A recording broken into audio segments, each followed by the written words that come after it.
berbohong. Berbohong itu dalam artian karena kita nggak ngerti jawabannya kita asal jawab.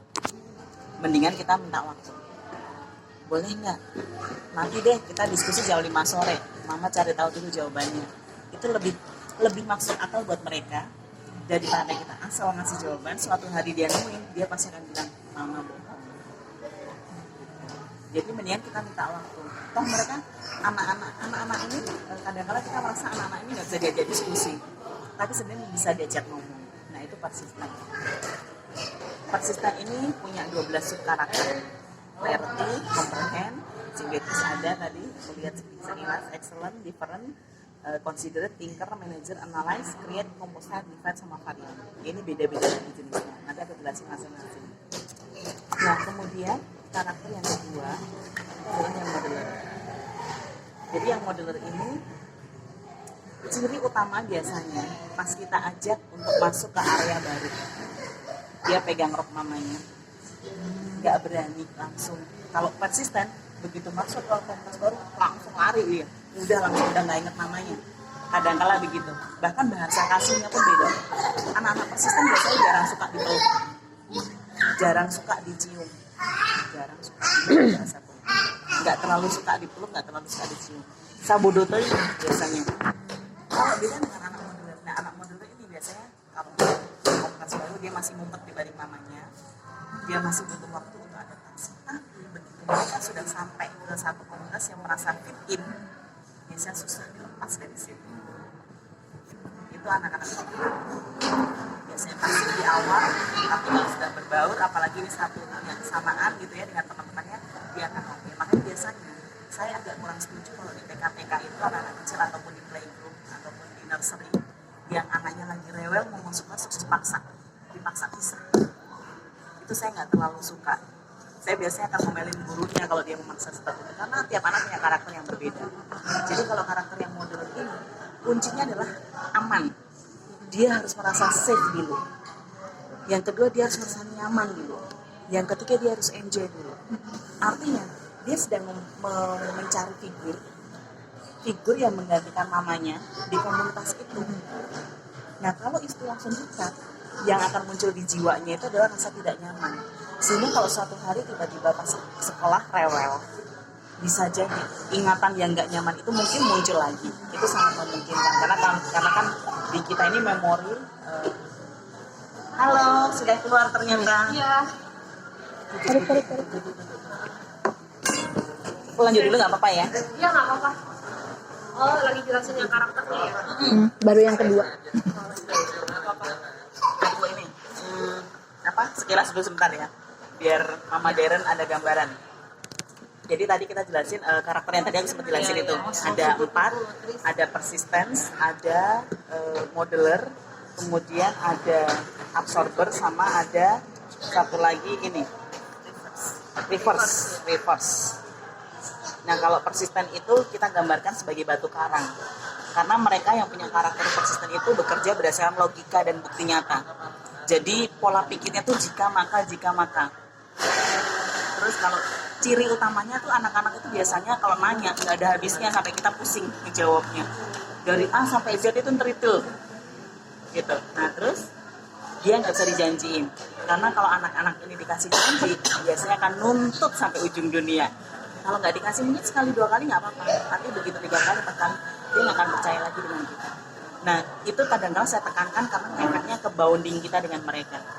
Saya kan kadang bawa seminar untuk anak-anak SMA ya, yang mereka punya kekhawatiran dengan anak-anak remaja sekarang ini kan dibandingkan nyari kita orang tuanya lebih suka nyari Google, nyari infonya ke Google. Nah kalau misalnya anak-anak ini kalau dari kecil kita memang tidak membiasakan sesuatu hal yang membuat mereka attach dengan kita, ya kedepannya akan besar kemungkinan seperti itu. Mereka akan lebih nyaman di luar dibandingkan di dalam rumah. Mereka akan lebih nyaman nyari jawaban itu tidak ke mama papanya, tapi ke orang lain atau ke Google yang sebenarnya juga nggak valid gitu kan. Kemudian itu kalau dia menutup janji, jadi kalau misalnya dia tidak ditepati, dia pasti akan mempertanyakan relasinya dia dengan kita gitu. Kemudian teguh pada pendirian, jadi seringkali memang terlihat keras kepala. Terus optimis dan responsif. Jadi responsif itu ya Sampai ekspresi itu kalau misalnya memang marah ya kelihatan marah, kalau sedih ya kelihatan sedih, seneng ya kelihatan ketawa gitu. Nah itu yang pertama. Terus tadi ada 12 sub, nanti saya jelasin ke masing-masing karena ada beda-beda gitu ya. Nah ini yang modeler itu biasanya cenderung pasif karena mengikuti karakternya air. Air itu mengikuti tempatnya. Jadi ya, nah air itu karakter ini yang jadi kunci utama adalah satu perasaan aman, secure. Kalau dia merasa aman di satu komunitas, dia merasa nyaman, dia merasa aman, nyaman dan enjoy, itu baru keluar potensinya, baru keluar hal-hal yang memang dia bisa kembangkan. Yang kedua, ciri khas dari modeler ini adalah dia tidak suka konflik. Tidak suka konflik dalam artian yang sangat luas. Tidak suka mama papanya konflik di depan dia. Tidak suka mamanya mengkonflik dia. Atau tidak suka dia dikonflikkan di depan orang lain. Karena itu akan mengganggu kenyamanannya dia. Itu kuncinya di situ. Jadi kalau tadi yang saya ceritakan yang kalau misalnya masuk ke sekolah gitu ya, anak-anak masih cranky-an biasanya kalau di sekolah baru masih pegang, cirinya tuh anaknya masih pegang mamanya, masih nggak mau langsung ke orang lain. Jangan langsung ditinggal. Kita harus siapin waktu untuk dia siap dengan orang yang memang bisa menggantikan peran kita. Itu yang dia butuhkan. Jadi dia itu sedang mencari replacement gitu ya, pengganti mamanya yang memang selama ini dia jadikan kedekatannya dia dengan orang yang ada di komunitas baru itu. Jadi biasanya kita akan duduk sebentar di kelasnya, cari miss-nya atau temannya yang memang sepertinya cocok dengan dia, baru kita lepas. Itu tidak akan menimbulkan banyak dampak di kemudian hari. Tapi kalau tiap kali nangis, pok, tinggal. Nangis, pok, tinggal gitu. Someday, mungkin saat itu bisa. Tapi suatu hari nanti, tiba-tiba cranky. Bisa jadi karena dia hanya ingat saat itu. Ingat kejadian saat dia ditinggalkan. Itu memunculkan rasa nggak nyaman di dalam hatinya dia. Gitu. Nah, jadi mereka ini juga, anak-anak modeler ini sangat menjaga yang namanya pertemanan. Karena konsep di dalam pemikiran, di dalam jiwanya itu bersahabat, berteman, itu sangat penting buat mereka. Dan memang catatannya mereka seringkali menyenangkan hati banyak orang. Makanya orang-orang modeler, people smartnya biasanya tinggi. Mereka cocok jadi motivator, jadi misalnya jadi kayak psikolog, jadi apapun yang berkaitan dengan orang banyak. Karena apa? Karena sangat bisa menyelami hati orang lain. Ya memang negatifnya, mereka akan merepress perasaannya mereka sendiri demi menyenangkan hati orang lain. Dan jangan kaget kalau punya anak modeler, tiba-tiba pulang sekolah pensilnya hilang, penghapusnya hilang. Kalau ditanya, kenapa hilang, Dek? Daripada dia berantem sama temannya, dia lebih baik kasih temannya.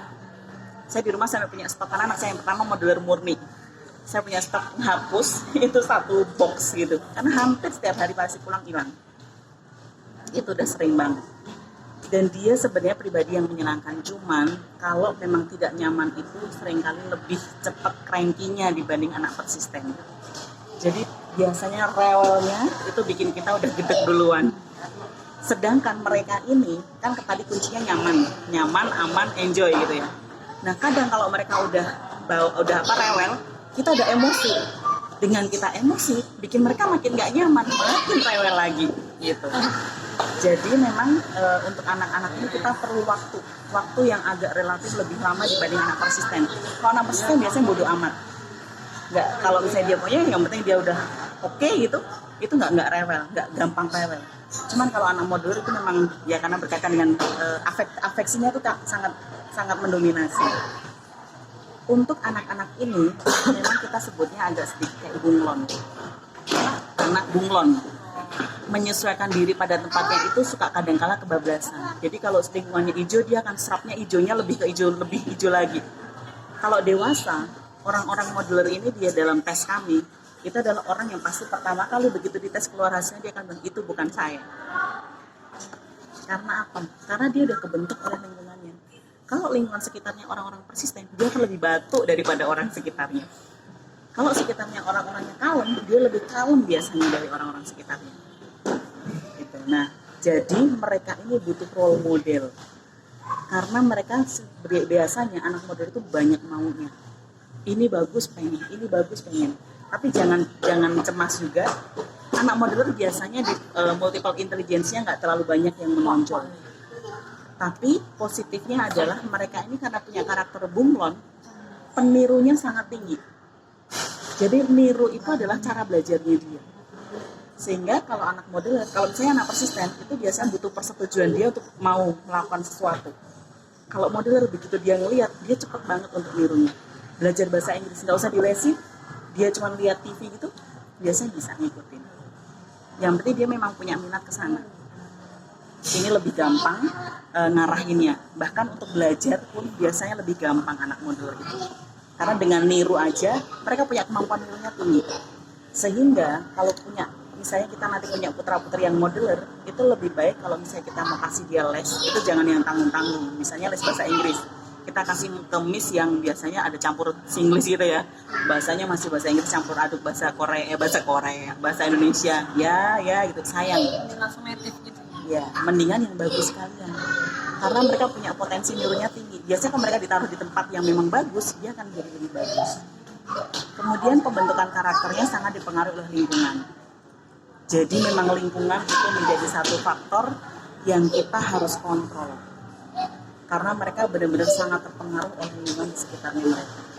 Terus ini yang menjadi satu kunci kalau misalnya kita mau pegang mereka. Dia sangat suka yang namanya rutinitas.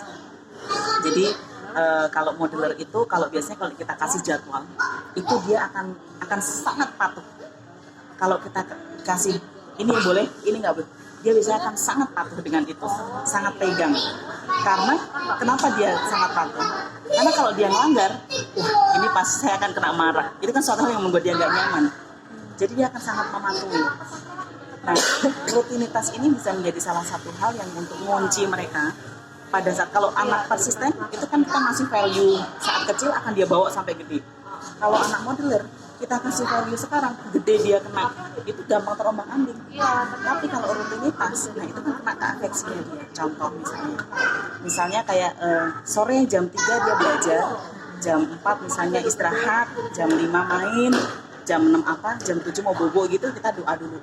Bareng satu keluarga doa, mungkin baca Al-Quran, baca Alkitab, baca apa gitu. Nah itu kalau dia enjoy dengan situasi itu, kita rutin lakukan tiap hari. Suatu hari nanti dia akan teringat dengan momen itu. Itu cara nguncinya dia. Jadi momen kebersamaan yang membuat dia happy, yang membuat dia nyaman, itu yang akan membuat dia kembali ke kita. Gitu. Itu untuk anak model. Nah, kemudian kalau yang ketiga itu adalah anak absorber. Anak absorber ini biasanya kalau di kelas itu seringkali menjadi anak yang terabaikan. Karena terlihat so-so. Seakan-akan kayak anak yang ini bisa nggak ya gitu ya. Karena memang emosinya flat. Yaitu tadi sedih nggak kelihatan sedih, biasanya juga nggak nangis, marah juga nggak kelihatan marah, itu nggak terlalu kelihatan. Tapi pada dasarnya mereka punya potensi karakter cerdas. Cuma kembali lagi, kadang-kala pola asuh itu sesuatu hal yang ya dibilang sederhana ya enggak, dibilang kompleks ya juga enggak. Tapi itu bisa berdampak. Jadi seringkali anak-anak yang absorber ini karena merasa dianggap so-so, itu dikasihnya dikit-dikit. Juga sedikit juga nggak bisa kok gitu. Sedikit aja. Padahal sebenarnya mereka harusnya dapatnya banyak. Misalnya kayak mau belajar bahasa Inggris, udahlah belajarnya yang asal aja, yang penting bisa bahasa Inggris, bisa di kelas gitu. Padahal kalau mereka dikasih sebagus-bagusnya, banyak gitu, dia akan bisa. Karena mereka memang cirinya itu memiliki kemampuan maksimal dalam menyerap informasi, pelan tapi pasti. Jadi anak ini nggak bisa cepat karakternya, ya. Jadi seperti busa. Dan memang seringkali terlihat kurang percaya diri. Mereka lebih suka di belakang layar. Dan tidak terlalu berambisi. Jadi anak-anak ini nggak bisa dipaksa. Apalagi mereka memang kita harus sangat memperhatikan bagaimana mengelola perasaannya. Kalau kita punya anak absorber, kita harus tahu apa yang dia nggak suka. Contoh misalnya, saya nggak suka diomongin di depan orang lain. Cuman kadang-kadang kan mama-mama ada kelompok mama-mama ya, kelompok kelas gitu ya, yang anak saya gini. Dia ngomongin anaknya. Kalau anaknya tahu, itu dia nggak suka, itu mendingan jangan. Mereka sangat sensi dengan perasaannya. Terus mereka perlu mentor dan pelatih yang tepat untuk membuatnya menjadi luar biasa. Jadi kalau tadi modeler itu perlu role model, kalau ini butuh mentor, butuh ada pelatih. Saya punya klien itu di Tangerang, waktu TK, nggak apa-apa ya sambil sharing ya. Jadi terkait dengan hal ini karena anak itu saya tes juga dan dia anak absorber, anak cewek. Jadi waktu TK dia sekolah di sekolah yang bagus, yang bukan internasional tapi sekolah yang bagus di daerah Gading Serpong. Terus udah gitu pas dia TK itu dia masih bisa ngikutin. Pas SD dia dikembalikan ke orang tuanya sama sekolah karena dianggap tidak bisa belajar, gangguan belajar. Sama mamanya dimasukin ke sekolah luar biasa SLB. Jadi dimasukin ke sana karena dianggap memiliki gangguan belajar lagi. Ketemu saya dia udah kelas 4 SD, sekitar kelas 4 SD, sekitar 2 tahun yang lalu. 4 SD, kemudian saya tes gitu kan. Saya pas lihat di SLB itu kan isinya anak-anak yang autis, anak-anak yang ini anak terlihat nggak kenapa-napa gitu, cantik lagi kan. Dan dia bisa ngikutin pelajaran. Terus waktu dites ternyata salah satu hasilnya tuh karakternya absorber. Terus saya tanya mamanya kenapa gitu. Jadi dia bilang, ya waktu TK itu anak saya ini kan nggak pinter nyanyi. Kalau nyanyi tuh fales. Nah pas TK tuh disuruh sama gurunya selalu maju ke depan kelas untuk nyanyi. Dia bilang nggak mau, tetap dipaksa maju. Begitu maju kan dia nyanyi, fales kan, diketawain sama satu kelas. Itu sering terjadi. Nggak cuma sekali, nggak cuma sekali 2 kali. Namanya TK kan sering kali perform gitu. Akhirnya itu yang menurunkan motivasinya dia. Nah kemudian dia menurun akhirnya sampai pada titik dia nggak berani lagi di sekolah itu, nggak bisa lagi ngikutin ya karena sekolah itu memang selalu mengutamakan performance. Dimasukin ke SLB saya tanya, kan ini udah kelas 4 SD, tapi sekarang ini dia udah bisa oke, saya ajak untuk dia masuk ke sekolah reguler nggak mau. Nah terus saya bilang kenapa nggak, sekarang anaknya ini ngikutin Instagram saya juga, kenapa nggak mau pindah ke sekolah reguler padahal sebenarnya kamu bisa. Dia jawabnya cuma simpel, di sini aku merasa lebih diterima. Itu saya kalau inget dia itu benar-benar merinding. Hanya satu hal yang tidak terhandle dengan baik itu bisa mengubah hidup seseorang, benar-benar bisa mengubah hidup dia kan. Maksudnya kan harusnya dia benar-benar bisa bagus gitu ya, tapi karena perlakuan yang salah itu bisa nyasar gitu. Itu absorber. Nah ini satu lagi yang reverse yang tadi sempat saya sharing. Jadi ciri karakter ini jalan kita ke sana, jalan dia ke sana. Jadi memang pola berpikir dia itu lain dari orang pada umumnya. Ini bukan berarti tidak normal. Saya tidak bilang bahwa dia lain dari orang normal, bukan, tapi lain dari orang pada umumnya. Jadi kalau misalnya orang berpikir ABC, dia pola pikirnya memang kebalik. Cuman biasanya anak-anak ini sangat bisa melihat hal yang detail. Nah, repotnya anak-anak reverse ini seringkali sudah dapat cap duluan. Sama kayak anak absorber tadi, capnya kan kayak anak yang nggak bisa apa-apa. Tapi padahal dia potensinya jenius. Anak ini biasanya capnya adalah troublemaker atau anak nakal. Karena apa? Yang kita larang, yang dia lakuin, yang kita anjurin, yang tidak dia lakukan. Biasanya orang tuanya udah langsung ngecap duluan. Kemudian dia suka berdebat untuk hal-hal yang menarik perhatian. Padahal sebenarnya kalau kita jeli dengan dia ngajak debat, itu berarti dia tertarik pada sesuatu hal yang harusnya kita kasih dia informasi sebanyak-banyaknya tentang itu. Sama dengan anak persisten. Pada saat dia bawel nanyain sesuatu, itu dia lagi tertarik. Tapi kadang-kadang kata kita sibuk, nanti kayak dek gitu kan, besok kayak mama lagi sibuk atau apa. Jadi pada saat dia lagi tinggi mau tahu, kita sering kali yang nyetop pada kita gitu. Jadi nggak jadi tinggi, dia down. Nah anak-anak ini memang sukanya jalan praktis, suka mengambil jalan pintas, mampu memberikan koreksi dalam berbagai hal, dan kalau ngomong tuh meloncat-loncat. Ini memang ya tadi yang saya bilang, kunci untuk menghadapi anak ini 3, sabar, dan sabar. Nggak bisa enggak. Cuman kalau kita berhasil membawa dia, mengarahkan dia, mendidik dia sampai dewasa, itu yang tadi saya bilang, ini anak yang dicari perusahaan-perusahaan. Karena apa? Dia pola pikirnya biasanya out of the box. Kalau pada umumnya misalnya kayak ayam tuh ya udah ayam aja, tapi ternyata ada ayam geprek yang ternyata bisa jadi booming. Nah, pola-pola pikir yang seperti itu yang tidak dimiliki orang pada umumnya itu dia punya.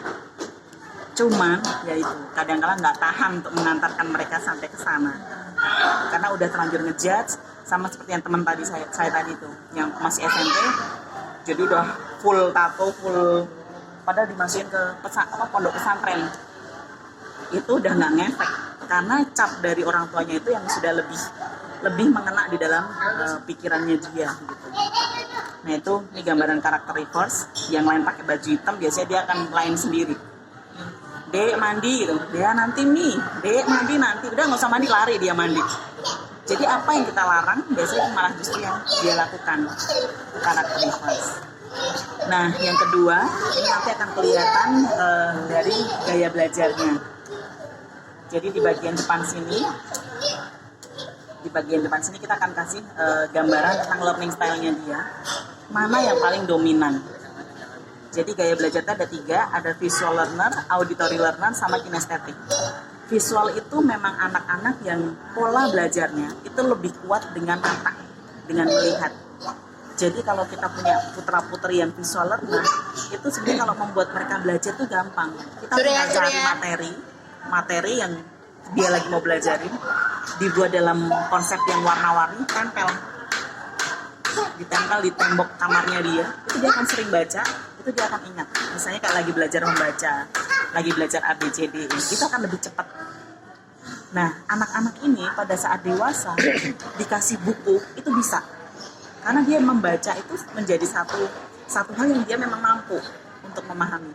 Beda dengan anak auditori.